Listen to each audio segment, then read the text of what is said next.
আজকে হচ্ছে চাঁদ রাত, তুমি বলো কিছু। হ্যাপি চাঁদ রাত। হ্যাপি চাঁদ রাত। দেখো, বউ খুশি থাকলে সংসার খুশি থাকবে, সংসার খুশি থাকলে না না বলো, তোমার মনে শান্তি থাকবে, একদম সংসার সুখী হয়। একদম রমণীকে এরকম দিলে খুব খুশি, রমণী গুণটাও বাড়বে, রমণী খুশি। যাই হোক, চাঁদ রাতের গিফট আনবক্সিং 1 2 নীল আকাশে ঈদ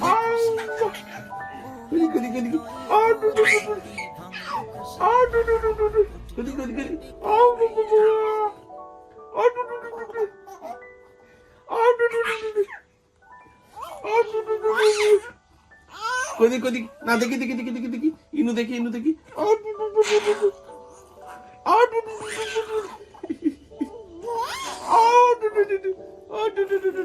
ওয়ান দেখি দেখি মামাম দেখি 1 2 3 4 1 2 3 4 1 2 3 4 good morning everyone and welcome back to a new blog. সকালবেলাটা আজকে আমাদের শুরু হয়েছে ইনায়ের সাথে খেলা দিয়ে, খুব মজা পাচ্ছে। আর কালকে রাত্রিবেলা না ইনায় তাড়াতাড়ি ঘুমিয়ে পড়েছিল, তাই আজকে সকালবেলা তাড়াতাড়ি মানে অনেক তাড়াতাড়ি, অনেক তাড়াতাড়ি, তাই না? 9টা 9:30 দিয়ে ঘুমিয়ে পড়েছিল। আর দেখো পা কি করতে শিখেছে, দেখো দেখো সারাক্ষণ পাটা এরকম উঁচু করে রাখছে, কি যে ও শিখেছে। গদি গদি গদি গদি গদি গদি গদি গদি গদি গদি গদি কি দুষ্টু, গদি গদি গদি গদি গদি। মাম্মা, ঈদ আর কদিন বাকি? খুশির ঈদ, তোমার প্রথম খুশির ঈদ আর কদিন বাকি? আর একদিন, কাল বাদ দিয়ে পরশুদিন হচ্ছে তোমার খুশির ঈদ আমাদের। আর তোমার প্রথম খুশির ঈদ, খুচির ঈদ, খুচির ঈদ, তাই না? কত জামা তোমার, নেবো না নেবো না? দিকে ওঠো ওঠো, হাত ধরো হাত ধরো, না ওঠো ওঠো। যেই কাজটা পারবে না করতে চিৎকার করবে। ধর হাত ধর, হাত ধরো, হাত ধরো, ধরো আঙুল ধরো, না ওঠো ওঠো ওঠো ওঠো ওঠো। দুষ্টু দুষ্টু। ইনায়া আজকে সকালবেলা ঘুমোতেই চাইছে না, তাই ওকে আরো পাপাকে পাঠিয়ে দিয়েছি ইনায়াকে স্ট্রলারে বসিয়ে দিয়ে, আর আমি বিছানাটা তুলবো। যতক্ষণ না সকালে বিছানা তোলা হয় ততক্ষণ মনে হয় ঘরটা কেমন ঘিঞ্চে হয়ে আসে। ওদের শুধু কাণ্ডটা দেখো তুমি।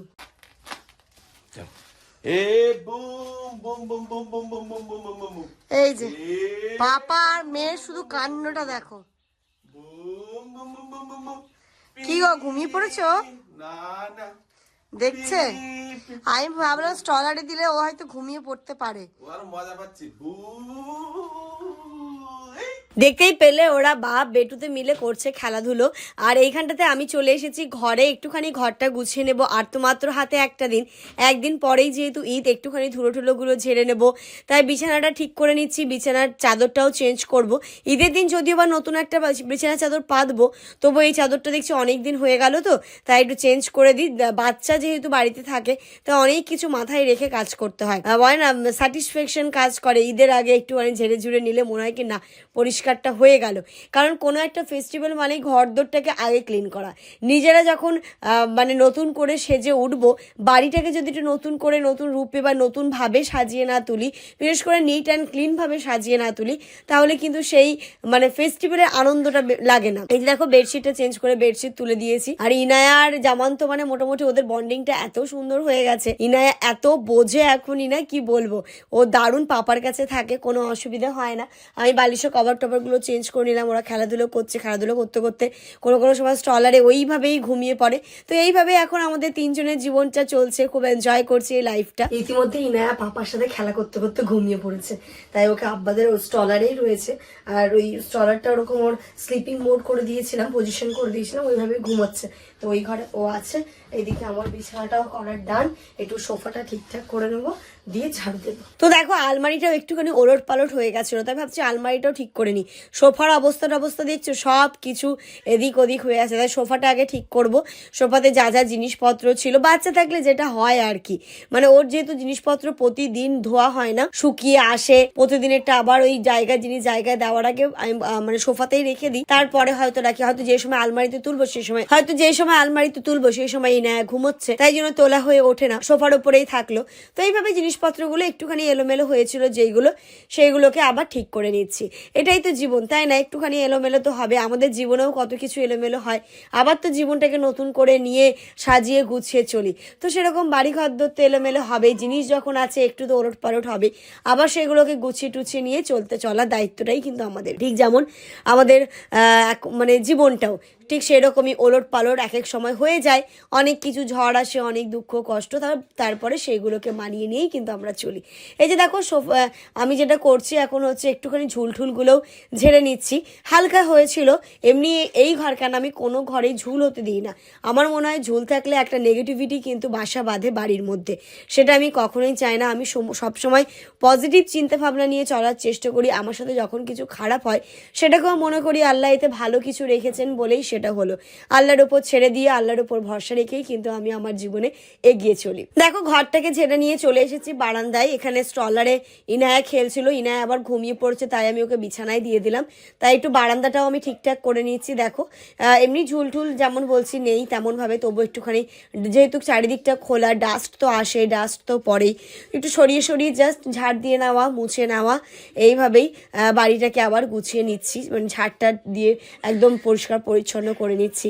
ঈদ কেন, যে কোনো উৎসবই কিন্তু আমাদের বাড়িটাকে পরিষ্কার করে নিই আমরা সবাই, প্রত্যেক ধর্মে কিন্তু এটা রুলস বলতে পারো। বারান্দাটা আমাদের দেখো না এত বড়, তাই আমি ভাবছি না যখন বড় হবে, ও যখন হামাগুড়ি দিতে শিখবে, ও যখন হাঁটতে শিখবে, এই বারান্দায় ও ছোট্ট ছোট্ট পায়ে হামাগুড়ি দেবে, ছোট্ট ছোট্ট পায়ে হাঁটবে, কতই না সুন্দর লাগবে, তাই না দেখতে? সেই মুহূর্তগুলো তোমাদের সাথে আমি শেয়ার করব। ইনারকে তোমরা একদম ছোট থেকে বড় হয়ে ওঠাটা দেখতে পাচ্ছ, তো ইনার প্রতিটা অ্যাচিভমেন্ট, প্রতিটা জিনিস তোমরা দেখতে পাবে। খুব ভালো লাগে, কি বলো তো? আগে একরকম আমার জীবনটা ছিল, এখন আরেক রকম, তবে প্রতিটা জীবন মেয়েদের কাছে না খুব ভালো। বিয়ের আগের একটা লাইফ, বিয়ের পরের লাইফ, মা হওয়ার পরে একটা লাইফ, এই প্রতিটা সময়ই আমার মনে হয় এনজয় করার মতো। আমি তো সব সময় প্রতিটা মুহূর্ত এনজয় করি, কখনোই নিজের লাইফ নিয়ে আমার রিগ্রেট নেই, কখনোই আমি চিন্তা করি না। মনে হয় যেটাই হচ্ছে সেটাকে এনজয় করো, এইভাবেই চলছে। তো এই ঘরটাও একটুখানি জাস্ট ঝাড় দিয়ে নিচ্ছি, ঝাড় দিয়ে বের করে নেব। আর কি বলতো, আমাদের দরজায় যে চৌকট মতো যেটা গেছে, সেটার জন্য আমি বের করতে পারি না বলে ডাস্ট প্যানটা নিয়ে এসেছি। ডাস্ট প্যানের মধ্যে ধুলোগুলোকে তুলে নিলাম, তারপরে বাকিটা বাইরে বের করে দিলাম। ওই দিকটা হয়ে গেছে, এবার চলে এসেছে আমাদের যে সামনের বারান্দা। এই যে সামনের বারান্দাটাও ঠিকঠাক করে নেব। এইখানে যে আমার টেবিলটা রয়েছে, ওই জায়গাটাতে ইনায়ার কয়েকটা জিনিসপত্র ছিল, ওইগুলোকেও ঠিকঠাক করে নেব। দেখো ঝাড়ফাড় দিয়ে আগে ঝাড়ুটা দিয়ে নিচ্ছি, ধুলো বের করে নিচ্ছি, তারপরে আমি বাকি জিনিসপত্র যেগুলো এদিককার জিনিস ওইদিকে জিনিস ওইদিকে করে নেব। খুব মনটাও খারাপ হচ্ছে, কিন্তু রোজার মাসটা চলে যাচ্ছে। ঈদটা আমাদের যত না আনন্দ হয়, তত তার থেকে বেশি আনন্দ এই রমজান মাসটা হয়। ওই যে ঈদ চলে এলো মানেই তো হয়ে গেল সব কিছু, বাট এই যে প্রতিদিন অ্যালার্ম দিয়ে রাখা, ভোরবেলা ঘুম থেকে ওঠা, সেহরি খাওয়া, ইফতারের জোগাড়, সব কিছু মিলিয়ে সারাটা মাস যে কিভাবে কেটে যায় আমরা বুঝতেই পারি না, শত ব্যস্ততার মাঝে। তো এই ঈদ চলে আসছে, আনন্দ আছে, বাট ওই রোজা চলে যাচ্ছে, এটাই দুঃখ। যাই হোক, আবার আগের মতো জীবন শুরু হয়ে যাবে, দুপুরবেলা রান্না বান্না, খাওয়া দাওয়া সব কিছুই চলতে থাকবে। আর পরের বছর আবার রমজান, আল্লাহর কাছে দোয়া করি আল্লাহ যেন সবাইকে সুস্থ রাখে, সবাইকে ভালো রাখে, আবার পরের বছর 30টা রোজা রাখার তৌফিক দান করে। জানি না পরের বছর কি হবে না হবে, তবুও ওই যে রোজার মাসে আল্লাহর কাছে চেয়ে নেওয়া যে আল্লাহ পরের রমজানটাও যেন সুস্থভাবে পালন করার তৌফিক দান করেন আমাদের, পরের বছরের ঈদে যেন আরও এর থেকে অনেক অনেক অনেক কিছু করতে পারি। বাড়ি ঘরদোরগুলো মোটামুটি ক্লিন হয়ে গেল। কালকে মানে ঈদ তো পরশু দিন, কালকে আর মনে হয় না টাইম হয়ে উঠবে, ঈদের এটা ওটা করতে করতে সময় হয়ে যাবে। দুদিন ওয়েদারটা বেশ ভালো থাকলো, আজকে আবার গরম পড়ছে। আর আজকে একটুখানি আমাদের ঘরটার এমনি পরশু দিন ঝাড়া হয়েছিল, আমাদের ঘরটা বাকি ছিল, একটুখানি ঝেড়ে নিলাম। পরশু দিন যেহেতু ঈদ, তাই কালকে আর একদমই টাইম পাবো না, কালকে অন্যান্য কাজে ব্যস্ত থাকতে হবে, কালকে আবার চাঁদ রাতের প্রস্তুতি করতে হবে। তো আজকে একটুখানি আলমারিগুলো ঠিকঠাক ভাবে গুছিয়ে নিই। ইনায়ার কতগুলো জামা হয়েছে এক জায়গায় করে সবগুলো আজকে ধুয়ে দেবো, কারণ কালকে ধুলে পরশু দিন যদি না শুকায় তাহলে পরতে পারবে না, ঈদের দিন ওকে সব নতুন পরাবো। আপনার ঘটিটা খুব সুন্দর, ওই ঘটি একটা কিনতে হবে। কোথা থেকে কিনেছেন ঘটি? হ্যাঁ, ঘটিটা খুব পছন্দ হয়েছে আমার। দুধ দিয়ে চলে গেছে। আগে না কি করতে, আব্বা ওইখানে রাখতে, আমি বলেছি একদম ওইখানে রাখবেন না, দুধ জিনিসটা বাচ্চারাও খায়, তাই জন্য এইখানটাতে এখন দুধ দিয়ে যায়। এখন বলেছে ডেকে দুধ দিয়ে যাবেন আপনি। আমার স্নান ধান কমপ্লিট, কয়েকটা জামা কাপড় ধুয়েছি, সেগুলো মেলবো। কি হয়েছে, ঘুম পাচ্ছে না আজকে তোমার?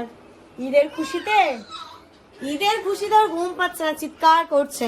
আর স্ট্যান্ডটা বাইরে নিয়ে গিয়ে মেলে দেবো, কারণ ছোট ছোট জামা কাপড় তো ওখানে উঁচুতে দিলে কখন কি পড়বে তার থেকে এতেই দিয়ে দেবো। ধরো ধরো ধরো ধরো, পারবে? সব পারেগা। স্ট্যান্ডটা বাইরেই নিয়ে চলে এলাম। প্রথমে ভাবছিলাম না ঘরে মেলে দেবো, মানে বারান্দাতেই, তাই ভেবেছি না একটুখানি বাইরে দিই, ছাড়ো একটুখানি বাইরে দিই, তাহলে পানিটাও ঝরে যাবে। চিৎকার করছে, উঠোন পর্যন্ত শোনা যাচ্ছে, ওর এত আনন্দ হচ্ছে। ভালো করে নিংড়ে নিয়েছি বাথরুম থেকে, তবুও দেখছি জল জল হয়ে গেছে। তো কিউট কিউট ছোট্ট ছোট্ট জামা কাপড়, মনে হয় কোথায় যদি একটা হারিয়ে যায় কি করে খুঁজে পাবো। কি বলতো, তুমি মন থেকে চেয়েছিলে বলেই তোমার দিয়েছে, যে তুমি এরকম কিউট কিউট ড্রেস কিনবে। সত্যি তাই, আল্লাহর কাছে মন থেকে কিছু চাইলে অবশ্যই আয়ান আয়ান আয়ান বলছিল না আরেকদিন, আল্লাহর কাছে মন থেকে চাইলে আল্লাহ সেটা দেবে, কিন্তু সেটা অবশ্যই নেক জিনিস। এটা তিনটে সেট কত নিয়েছিল জানো? 179। মানে 180। হ্যাঁ, কিন্তু প্যান্টগুলো খুব সুন্দর। এই কাজগুলো তো হয়ে গেল, এবার গিয়ে ইফতারের জোগাড়টা করে নিতে হবে, কারণ আজকে তো কেউ নেই, আমি আর আম্মা, তাই আগে আগে করে নিতে হবে। জামা কাপড় মেলে এসে ইনায়াকে আগে ঘুম পাড়িয়ে দিয়েছি, ও ঘুমিয়ে পড়েছে। আর এখানটাতে ফল কাটাও কমপ্লিট হয়ে গেছে, এখন এইগুলো প্লেটে শুধু সাজিয়ে দিই। দেখি ভাজাভুজি কি হবে। কাঁচামেটে আমের স্মেল বেরোচ্ছে যে। বড় ও এটা কাঁচামেটে, হ্যাঁ। ওই জন্য পুরো স্মেল বেরোচ্ছে। এই গাছটা না ওই গাছটা আম্মা? আমাদের বাড়ির ভিতরে কাঁচামেটে গাছ আছে। ও পিছনে যেটা আম খেয়ে রুচিটাকে নিয়ে এসো, হ্যাঁ। কারণ টানা একটা নাই 30টা রোজা রেখে মানে হয় না কিছু খেতে ইচ্ছে করে না, তাই কাঁচা আম খেয়ে একটুখানি আবার ঈদের আগে একটু টেস্টটাকে নিয়ে আসার জন্য। আম্মা তো ফল টল গুলো কেটে দিল, আমি এখন এই যে ছোলাটা ভাজবো, পেঁয়াজটা করে নিচ্ছে। যেমন বলছে আজকে ভাজাভুজি কিছু করতে হবে না, কারণ একদম লাস্টের দিকে তো মানে শরীর আর সেভাবে পারমিট করছে না, তো বলো ফল থাক, ছোলা ভাজা থাক, আর মুড়ি হবে, আজকে কিছু ভাজা করতে হবে না, কালকের দিকে দেখা যাবে নাকি। কাল লাস্ট রোজা। সব থেকে বড় ব্যাপার কেন নিষেধ করলাম বলো তো, আজকে বিরিয়ানি যে পাবো। ও আচ্ছা, তোমাদের ইফতার মসজিদে। অ্যাকচুয়ালি এদের এখানকার মানে এখানে ইয়ে আছে 29 রোজায়, মানে গ্রামের যত ইয়াং ছেলেপেলেরা আছে সবাই ইফতার দেয়। হ্যাঁ আচ্ছা, মানে যুবক বিন্দুর ইফতার আছে, যুবক বিন্দুর ইফতার। তো সেখানে কি বিরিয়ানি হচ্ছে? সেখানে বিরিয়ানি হচ্ছে, যেটা সন্ধ্যের পরেই পাবো, তাই জন্য ভাজাভুজি ক্যান্সেল। বিরিয়ানি খেতে হবে না। ছোলার আলু সেদ্ধ করা হয়ে গেছে, এর মধ্যে দিয়ে দেবো। এরকম সন্ধে সন্ধে মানে হবে, আর সেই সময় আমাদের যে এই ইফতারের প্রস্তুতি আর মাত্র একদিন, কালকের দিনটা হবে আবার নেক্সট ইয়ার, পরের বছর ইনশাআল্লাহ। আল্লাহ সবাইকে ভালো রাখুক, সুস্থ রাখুক, সবার মন মানসিকতা ঠিক রাখুক, কারণ মানুষ তো আমরা, কখন কার মন চেঞ্জ হয়ে যায়, তাই বলছি সবার মন মানসিকতা ঠিক রাখুক, আল্লাহ সুস্থ রাখুক, আল্লাহ সবাইকে হেদায়েত দিক। এই যে এর মধ্যে হলুদ, লবণ, লঙ্কার গুঁড়ো, একটুখানি জিরে গুঁড়ো দেবো, ব্যাস এইভাবেই ভাজা করে দেবো।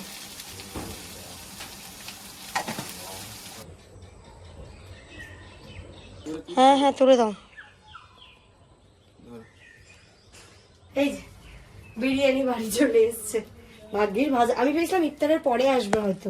না না, এবার সিস্টেম আলাদা করে দিয়েছে তো। ও আচ্ছা আচ্ছা। ওইনু ঘুম ভেঙে গেছে তোমার? এই যে দেখো, আজকে যে ও কতবার ঘুমালো আর কতবার যে ঘুম থেকে উঠলো। ও আজকে তুমি ইফতার মিস করবে না, তাই তো? আজকে ইফতার মিস করবে না, বুঝে গেছি। হ্যাঁ ঠিক আছে, এসো এসো। এতদিন তো দেখতেই না, ঘুমিয়েই পড়তো, দাদুর সাথে স্টলারে করে ঘুরে এসে ঘুমিয়ে পড়তো, বাট আজকে আর ঘুমোয়নি। আজকে জানে আর তো দুদিন ইফতার, আজকে আর বিরিয়ানি আছে, আজকে একদমই ঘুমানো যাবে না। এই যে এখানটাতে ইফতার সবকিছু রেডি যেমন হয়, আজকে একদমই সিম্পল। এখানে গুড় বাতাসার জল, নর্মাল পানি, খেজুর, কাঁচা ছোলা, ফল, ভাজা ছোলা, সালাদ, এই হচ্ছে স্পেশাল বিরিয়ানি, যেটার জন্য আজকে ভাজাভুজিটা আর হলো না মানে শুধু কিন্তু এটা নয়, আরো আছে এটারে। মানে ভেতরে আরো আছে, আমি আপাতত দিলাম, যদি খাওয়ার ইচ্ছা হয় খাবে, আবার 11 মাস পরে আসলো দারে, পাবে কি দিন খুঁজে বারে বারে। 11 মাস পরে আসলো দারে, পাবে কি দিন খুঁজে বারে বারে। ক্ষমা চাও দুহাত তুলে, তোর কাছে, জীবনে চলার পথে যত পাপ আছে।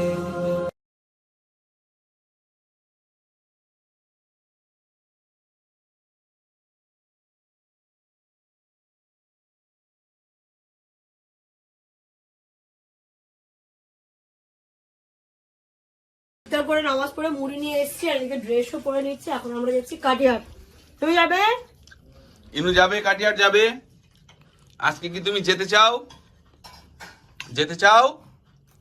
হ্যাঁ, ও যেতে চাই। যাও মামা, আমি ড্রেস পরে তারপর তোকে পরবো। ইফতার তো হয়ে গেছে অনেকক্ষণ আগে, আর ভেবেছিলাম জামান যেটা চাঁদ রাতে আমাকে গিফট করছে আংটিটা, সেটা নিতে যাব, বাট ইনারের শরীরটা হঠাৎ করে খারাপ হয়ে যায়, মানে একটু মনে হচ্ছে ঠান্ডা ঠান্ডা লাগছে এরকম, তাই ওকে নিয়েও বেরোলাম না, মানে একটু কান্নাকাটি করছিল। ওর পেছনে ওকে একটু মালিশ টালিশ করিয়ে খাইয়ে দাইয়ে ওর সাথে একটু খেলা করছিলাম। এখন একটু ঠিক আছে তো? হ্যাঁ, বলো। ঠিক আছে একটু, মানে হয় না কিছু কিছু সময় কিন্তু বাচ্চারা একটু ক্র্যাঙ্কি হয়ে যায়, তাই আজকে একটু ইনায় এরকম করছিল, মানে রীতিমতো আমি যে উঠে আসছি আমার অন্য ধরে রাখছে, ওর অ্যাক্টিভিটি গুলো দেখে আজকে আমি ভাবছি সত্যি মেয়ে আমার বড় হয়ে গেছে। আমার এই চেনটা আমি উঠছি তো এরকম ভাবে টেনে রেখেছে, তো ওর পাশে অনেকক্ষণ শুয়েছিলাম, ওর সাথে খেলা দুটো গল্প করতে করতে দেখো না আমি হাঁপিয়ে গেছি। আমি 10:30 বাজে, এখন একটু খাওয়া দাওয়া করবো। আর হ্যাঁ, গিফটটা কালকেই নিয়ে আসবো অ্যাকচুয়ালি, মানে কি বলতো চাঁদ রাতেই আসবে, ও ঠিক করে নিয়েছিল, তাই জন্য কালকে, কারণ কালকে যেহেতু আমাদের রাতটা চাঁদ রাত হবে ইনশাল্লাহ, কিন্তু তোমরা এই ব্লগেই দেখতে পাবে, কিন্তু এই ব্লগেই দেখতে পাবে, কালকে তোমাদের সাথে শেয়ার করব। তো চলো, ইনায়া এখন দাদুর কাছে খেলাধুলো করছে, আমরা ডিনারটা করে নিই। আজকে ইনায়ার পেছনে আমরা সবাই এত টাইম দিয়েছি না, জায়গাটা এলোমেলো হয়ে রয়েছে। আব্বা অবস্থা এরকম এরমই করেছে। আজকে রান্না হয়েছে ভাত, এখানে দিয়েছি শাক, আর এই যে মাছের ঝোল, কুমড়ো দিয়ে মাছ। তো এটা দিয়ে খাওয়া দাওয়াটা করে নি। ওই যে ম্যাডাম। এ মাম্মা, এখন কি শরীরটা ভালো লাগছে? হ্যাঁ, দাদুর সঙ্গে অনেক গল্প হচ্ছে তাই না? ভালো লাগছে শরীরটা? বলে হ্যাঁ। তুমি তো এখন ফিট। হ্যাঁ, তুমি তো ফিট হয়ে গেছো এখন। হ্যাঁ, বুঝতে পেরেছিলাম তোমাকে নিয়ে একটু প্যাম্পার করতে হবে, তাই তো? হ্যাঁ হ্যাঁ, আচ্ছা। আজকে হচ্ছে নেক্সট ডে মর্নিং, ইনায়া ঘুমিয়ে পড়েছে, আর আজকে আমি আর জামান যাচ্ছি কাঠিয়াটে, ওই যে চাঁদ রাতের আংটি আনতে। ভালোই হলো, চাঁদ রাতেই কিন্তু আমরা পাবো, তো যাবো, তাড়াতাড়ি আসবো, ঘুম থেকে ওঠার আগে এসে ওকে স্নান ধান করাবো। কাঠিয়াট তো চলে এসেছি, রিমিশা জুয়েলার্স। এই তো ভাই তো আছে তো। আজকে হচ্ছে চাঁদ রাত ভাই, অ্যাডভান্স ঈদ মোবারক। না না, কালকে এতক্ষণ ঈদের নামাজ হয়ে গেছে, আজকে ফাইনালি বলে দিলাম, ওই জন্যই ঈদের সিমুই খাওয়া হয়ে গেছে। আজকে না খেয়ে আছি, কালকে এতক্ষণ ঈদের সিমুই খাওয়া হয়ে গেছে। কই ভাই দিন ভাই এনেছেন তো? কোথায় দেখে মুখ দেখে মনে হচ্ছে যেন ওই জিনিসটাই ভুলে এসছে। ও এত খুশি, এত আনন্দ আছে, আর আমার হচ্ছে শুধু যাচ্ছে দেখাবে কত লোক পছন্দ করে না করে মানে শোনাবে। চলো ফাইনালি আমার আংটি চলে এসেছে। বিশাল এক্সাইটেড। তুমি আমাকে ঈদ মোবারক কি বলেছো আংটিটা খোলার আগে? কালকে আজকে হচ্ছে চাঁদ রাত, তুমি বলো কিছু। হ্যাপি চাঁদ রাত। হ্যাপি চাঁদ রাত। দেখো, বউ খুশি থাকলে সংসার খুশি থাকবে, সংসার খুশি থাকলে না বলো, তোমার মনে শান্তি থাকবে, একদম সংসার সুখী হয় রমণীর গুণ। একদম, রমণীকে এরকম দিলে খুব খুশি, রমণীর গুণটাও বাড়বে, রমণী খুশি। যাই হোক, চাঁদ রাতের গিফট আনবক্সিং 1 2 3। বলো জিনিসটা কেমন হয়েছে আর ডিজাইনটা কেমন হয়েছে, তোমরা কিন্তু অবশ্যই জানি। এই দিক দিয়ে দেখাও, হ্যাঁ এরকম সোজা ভাবে দেখাও। আচ্ছা, এই আংটিটা আমি তোমাকে পরিয়ে দেবো, তো দাও, আমি পরিয়ে দেবো। হ্যাপি চাঁদ রাত। চাঁদ রাত, চাঁদ রাত মুবারক, চাঁদ রাত মোবারক, তাই তো? তো চলো ব্লগটা এই পর্যন্তই রাখছি, কালকে থেকে কন্টিনিউ শুধুমাত্র এই আংটিটার জন্য, যখন ফাইনালি পেয়ে গেলাম এই পর্যন্তই রাখছি। তোমরা সবাই খুব ভালো থেকো, সুস্থ থেকো, আমাদের সবার জন্য দোয়া করো, আর তোমাদেরকে যেহেতু আজকেই চাঁদ রাত মোবারক এবং অ্যাডভান্স ঈদ মোবারক।